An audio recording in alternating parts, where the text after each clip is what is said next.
my camera adjusted.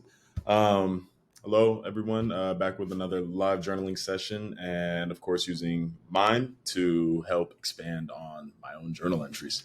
My name is Bobby. Just full transparency. I work with the Mind team. That's the intro. Okay, let's get into it. I'm gonna pull up my journal entries here again. Much like usual, won't even hold up my journal. I take these entries straight from my journal. So these are actually things that I've written, retyped, and pulled into here so I can put them into Mind for analysis. This particular entry I'll talk about for a little bit, and then we'll plug it into the Mind interface and talk about what I get back. For the entry, this entry relates to relationships. This entry relates to some of these ideas and patterns that I'm seeing in my own relationships, and just me writing them out, right? Looking to confront the idea, looking to sort of say those hard things that are on my mind, particularly as it relates to insecurities with relationships. For me, I noticed that's been something for me. I don't have to get into that, but that's I see myself kind of consistently doing something, and so I'm interested in exploring that more. And that's why we're here with Mind. So let me take this, plug it all into Mind, and analyze, of course. Another kind of component of this is also seeing habits of thought as they relate to current relationships and past relationships.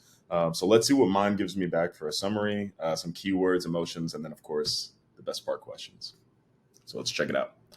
I'm going to go through the key insights and then we'll get down to the questions and talk a little bit more about that. The summary: the writer is feeling scared about potentially losing someone they care about. They recognize that they may be clinging too tightly and that this has caused problems in the last relationships. They understand the person they're interested in is overwhelmed and may be reacting in a way that is not aligned with the writer's expectations. Fear, insecurity, loneliness. As I'm doing more of these, again, I'm starting to see kind of key emotions and whatnot come up and rise to the surface again and again. And that is giving me just an incredible amount of insight. Again, a lot of these things are things that I can, maybe you're sort of aware of in a nebulous way, but seeing the hard facts or seeing the actual objective system pull these out so you can see them over and over again is nice. It's liberating. For me at least, this tool allows me to get a lot of the stuff outside of my head so I can now see the web sort of spread out in front of me. So anyways, that's one of the greatest kind of pieces about this tool.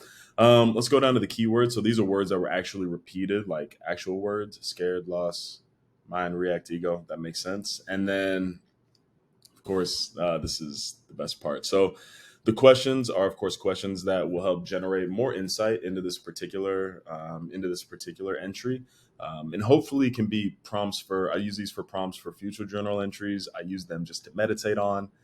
These questions are really sort of like the bread and butter of what I come here for. So let's go through the questions together. Number one: what would it feel like to let go of this fear of losing the person you care about?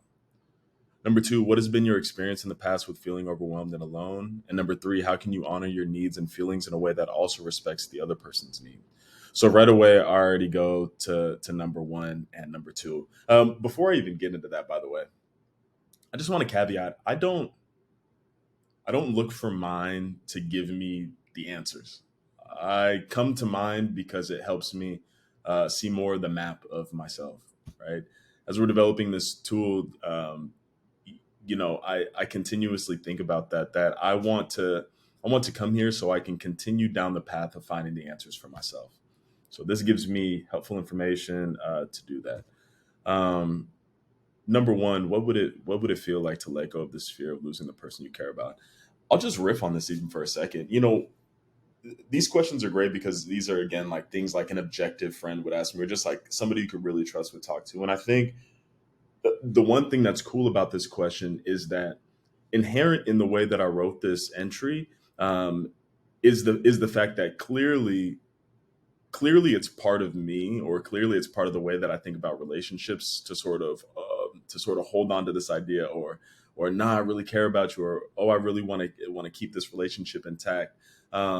So the idea of letting go of that fear is probably a question that I would never prompt to myself, right? Just generally speaking, everybody's different, but for me, I know that that's something that I would never really prompt. So that's already immediately helpful. I'm coming up on the time limit here, but I'm going to put these questions into my journal entry, and I'm going to expand on these. Thanks again. Peace.